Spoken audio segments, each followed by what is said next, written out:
bahwasanya Nabi Muhammad Rasulullah sallallahu alaihi wasallam beliau mengatakan setiap malam-malam dari Ramadan, setiap malam dari Ramadan, dari awal malam Ramadan sampai akhir Ramadan, malam akhir Ramadan, Allah Subhanahu wa taala memberikan pembebasan api neraka kepada hamba-hambanya sebanyak 600.000 orang.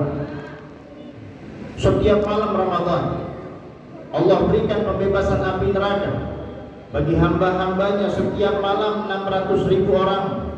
Bahkan dalam riwayat 1 juta hamba mendapatkan pembebasan api neraka dari Allah Subhanahu wa taala. Bagi siapa? Bagi orang yang tidak memiliki 4 sifat yang telah dikatakan oleh Nabi Muhammad. Kalau kita ingin mendapatkan pengampunan dari Allah Subhanahu wa taala di bulan Ramadan, di malam-malam Ramadan, maka jauhi 4 sifat ini, kata Nabi Muhammad. Rugi. Setiap malam Allah Subhanahu wa taala memberikan obralan dari tiket pembebasan api neraka untuk hamba 600.000 hamba. Ini 600.000 hamba bukan sedikit, banyak. Akan tetapi kalau tidak ada nama kita dari salah satu 600.000 orang ini, 600.000 hamba ini, maka diri kita termasuk bagian dari orang-orang yang rugi. Makanya ketika Nabi Muhammad Rasulullah sallallahu alaihi wasallam kedatangan malaikat Jibril. Malaikat Jibril datang kepada Nabi. Ya Rasulullah, aminkan ucapanku, kata malaikat Jibril. Apa kata malaikat Jibril? Man adraka Ramadan falam yughfar lahu fa'adahu Allah. Barang siapa yang berjumpa Ramadan, barang siapa yang berpuasa di bulan Ramadan, barang siapa yang sedekah di bulan Ramadan, akan tetapi setelah keluarnya Ramadan dia tidak mendapatkan pengampunan dari Allah, fa'adahu Allah. Maka setelah keluarnya Ramadan dia akan dijauhi oleh Allah atas hidayahnya. Atas hidayahnya. Makanya guru kami Habib Umar bin Muhammad bin Syekh Habib Bakar bin Salim, ketika beliau menjelaskan tentang hadis ini, kita bisa melihat, bisa mentakar Ramadan yang saat ini, yang kita jalani, yang kita berpuasa di dalamnya, mendapatkan penerimaan dari Allah atau mendapatkan pengampunan dari Allah atau tidak, dilihat dari setelah keluarnya Ramadan. Kalau Ramadan sudah selesai, puasa udah nggak ada puasa, setelah Ramadan kita makin jauh dari Allah, makin jauh dari masjid, makin malas sholat jamaah, makin malas dalam melakukan kebaikan, makin malas dalam melakukan amal saleh, menandakan hamba tersebut setelah ketika dia ketemu Ramadan tidak mendapatkan pengampunan dari Allah Subhanahu wa taala. Akan tetapi setelah keluarnya Ramadan, makin semangat jamaahnya, makin semangat bangun malamnya, makin semangat di dalam membaca Al-Qur'annya, makin semangat di dalam sedekahnya, makin semangat di dalam melakukan kebaikannya. Ini menandakan hamba tersebut mendapatkan pengampunan dari Allah Subhanahu wa taala. Jadi bisa kita dapat, kita bisa jadikan koreksi. Kita bisa jadikan koreksi. Setelah keluarnya Ramadan, bagaimana keadaan kita dengan Al-Qur'an? Setelah keluarnya Ramadan, bagaimana keadaan kita dengan jamaah? Setelah keluarnya Ramadan, bagaimana keadaan kita dengan sholat malam? Kan kita setiap Ramadan sholat malam terus. Sholat apa? Tarawih 20 rakaat kita sholat. Ini enggak, setelah keluarnya Ramadan 20 rakaat hilang, witirnya hilang, jamaahnya hilang, sholat isya berjamaahnya hilang, nggak ada. Ini menandakan orang-orang yang hilang semua dari kebaikan-kebaikan yang pernah dia lakukan di dalam bulan Ramadan. Setelah keluar Ramadan udah nggak ada itu lagi, menandakan fa'adahu Allah, menandakan orang tersebut jauh dari hidayahnya Allah Subhanahu wa taala. Dan Ramadan Allah jadikan bulan Al-Qur'an. Ramadan Allah jadikan bulan Al-Qur'an. Itu dikatakan ada beberapa kemuliaan bagi mereka yang mengistiqamahkan di dalam membaca Al-Qur'an. Dan saat ini kita sudah melewati 15 Ramadan. Akan sebentar lagi kita akan masuk kepada 16 Ramadan. 15 hari sudah kita puasa. Ada yang udah hatam belum? Al-Quran aja sudah hatam. Sampai mana kita dengan Al-Quran? Bagaimana hubungan kita dengan Al-Quran? Makin erat atau makin jauh? Makin baik atau makin buruk? Bagaimana keadaan kita dengan Al-Quran? Padahal Allah Subhanahu wa taala mengatakan apa? Syahrul Ramadan alladzi unzila fihi Al-Quran. Bulan Ramadan adalah bulan turunnya Al-Quran. Bagaimana keadaan kita dengan Al-Quran? Hubungan kita dengan Al-Quran? Udah sampai mana? Udah juz berapa? Berapa kali hatam? Ini yang harus kita jadikan pertanyaan. Makanya Nabi Sallallahu Alaihi Wasallam beliau mengatakan apa?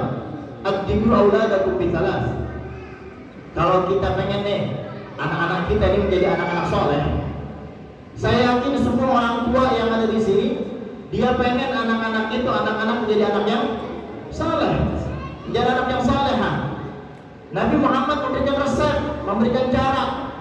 Kata Nabi Muhammad, addibu auladakum bitalas. Berikanlah pendidikan kepada anak-anak kalian 3 hal, kata Nabi Muhammad. 3 hal. Yang pertama apa? Hubbu nabiyikum. Ajari anak-anak kita untuk mengenal siapa nabinya. Ajari anak-anak kita untuk mengenal sunnah-sunnah Nabi Muhammad. Kita ajari anak-anak kita. Nah, ini nih cara minumnya Nabi Muhammad. Nah, ini nih cara makannya Nabi Muhammad. Nah, begini nih cara berpakaiannya Nabi Muhammad. Nah, begini nih cara tidurnya Nabi Muhammad. Nah, begini nih cara bergaulnya Nabi Muhammad. Kita ajarin tentang sifatnya Nabi Muhammad. Bagaimana itu Nabi Muhammad? Kita ajarin. Ajarin, kita kenalkan anak-anak kita tentang Nabi Muhammad Rasul Sallallahu Alaihi Wasallam. Karena apa? Karena orang yang di dalam hatinya mengenal Nabi Muhammad, maka akan selalu akan turun rahmat ke Allah Subhanahu Wa Taala. Orang yang di dalam hatinya selalu tertulis namanya Nabi Muhammad, maka setiap saat, setiap waktu tidak akan pernah luput dari rahmatnya Allah Subhanahu Wa Taala. Karena apa? Karena disebutkan di dalam sebuah perkataan, "Inna dzikra shalihin tanzilur rahmah." Ketika diri kita mengingat, mengenang orang-orang saleh, maka turunnya rahmatnya Allah Subhanahu Wa Taala. Dan yang kita ingat, yang kita sebut, ini bukan orang saleh lagi, tapi pemimpinnya orang saleh, yaitu Nabi Muhammad Rasul Sallallahu Alaihi Wasallam. Yang kedua, siapa?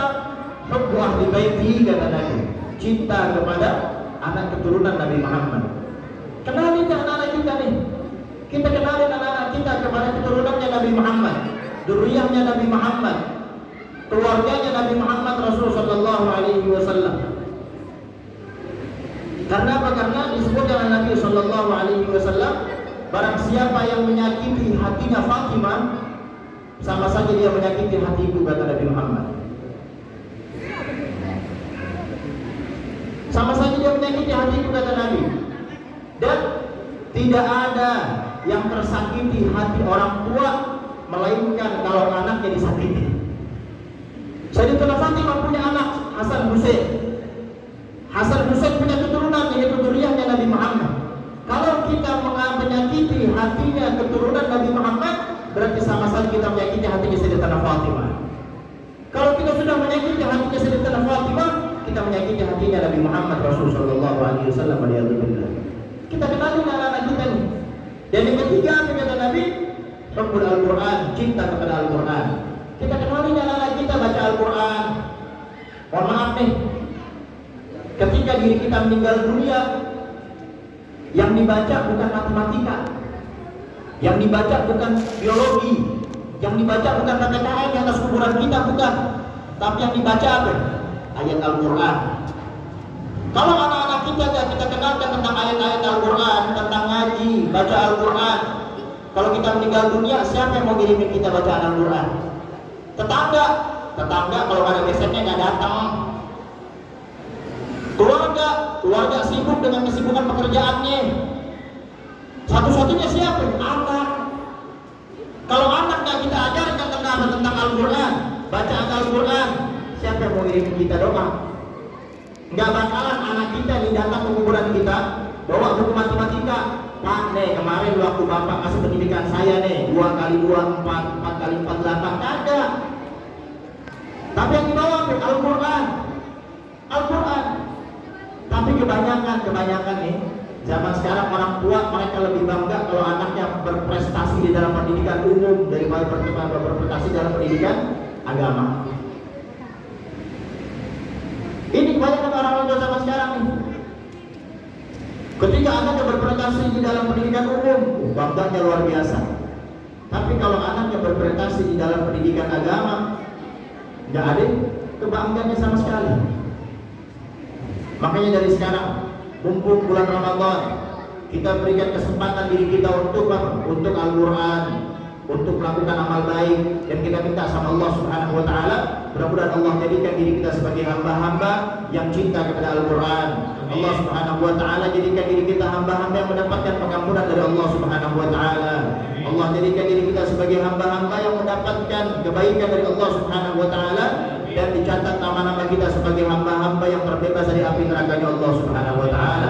Allahumma hdina fiman hadait, wa afina fiman afait, wa tawallana fiman tawallait, wa barik lana fima a'tait, wa qina bi rahmatika syarra ma qadait. Wa sallallahu ta'ala ala sayyidina Muhammadin wa ala alihi wa sahbihi wa baraka wa sallam. Alhamdulillah rabbil alamin. Wa rahmatullahi wa barakatuh. Assalamu alaikum warahmatullahi taala wabarakatuh.